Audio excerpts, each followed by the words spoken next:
Hallo, wir grüßen euch aus dem Bloom-Studio. Wir bereiten hier gerade das nächste Thementage-Online-Event vor und diesmal geht es um das große Thema Nachhaltigkeit. Also ein mega Trendthema, was in aller Munde ist. Ja, wir wissen, wir müssen auf den Planeten besser aufpassen, unsere Klimasache mehr in den Blick nehmen und vor allen Dingen mehr ökologisch handeln und unser ganzes Tun und Handeln auch etwas anders ausrichten. Also eine große Herausforderung für uns alle. Ja, Klaus hat vollkommen recht, denn wir in der Grünen- und Floristenbranche müssen das Thema aktiv angehen. Und jeder von euch fragt sich bestimmt, wie wir das in unserem normalen Geschäftsalltag unterbringen können. Und wir hier bei Blooms haben uns natürlich ganz viele Gedanken gemacht und haben hier ganz viel vorbereitet. Und das wollen wir euch zeigen und ich nehme euch mit auf eine kleine Tour hier durchs Blooms-Studio und ich sag mal, los geht's!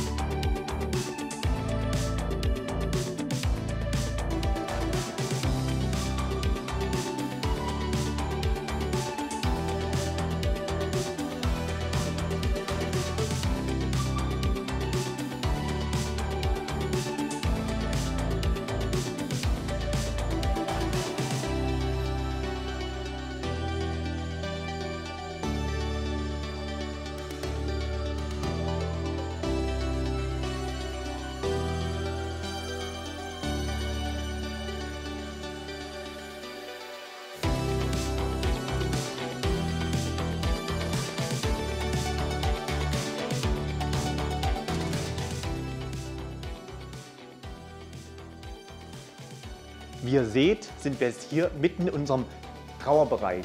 Ja, einiges ist schon fertig, aber vieles noch zu tun. Ihr wisst ja alle, dass gerade Trauerfloristik ein ganz empfindliches Thema gerade im Bereich der Nachhaltigkeit ist. Aber dazu später mehr. Ja, ich habe hier auch noch mal einen schönen Kranz und jetzt möchte ich euch noch mal mitnehmen und euch noch mal das Gesamtprogramm im Schnelldurchlauf zeigen. Ein schönes Moodchart, ihr seht noch mal Hochzeitsfloristik, Trauerfloristik, Gestecke, sogar ein New Ikebana ist dabei und hier oben noch mal das Logo Nachhaltigkeit und das heißt übrigens auf Englisch Sustainability. So, und wann geht's los? An der Kalenderwoche 9, am 1.3. kann man sich gut merken, der März.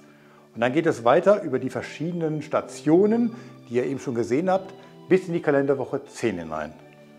Und dann haben wir wichtige Partner, Florametz mit den besten Schnittblumen und Smithers Oasis steht für innovative Steckmedien.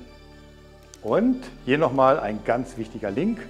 Dort draufgehen, dort bekommt ihr alle Informationen und ihr könnt den Newsletter abonnieren.